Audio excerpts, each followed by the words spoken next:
So this question, we have motion of a lion and a gazelle. And so we should set up our coordinate system like so. We could even do this, make this kind of like a 0 point if we wanted to. We have two graphs of the velocity of the lion and the gazelle. So if we do Oi Zerga, the origin we can see is here and here and here and here. So we can define positive and negative like so. Y-axis is velocity, time. The intercepts are varied.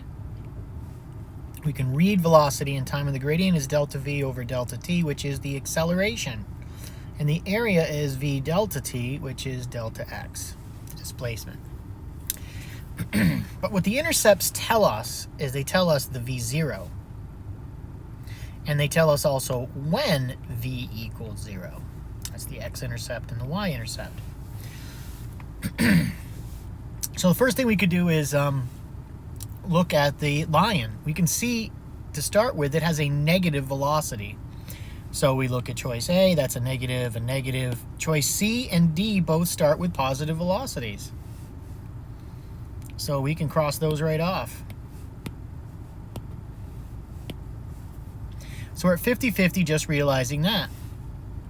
Now we look at the gazelle. At that moment in time, we see the initial velocity is 0.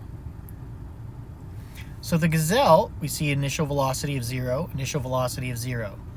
As soon as the gazelle starts to run, it's running in the positive direction. So once it starts to run, it has a positive velocity.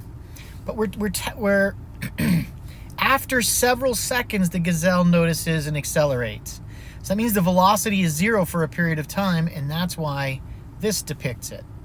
We see here the velocity remains 0 for a couple seconds, and then they take off with a positive velocity. Whereas this one says they start running immediately. They start accelerating immediately. And so choice B is out, and that's why it's choice A.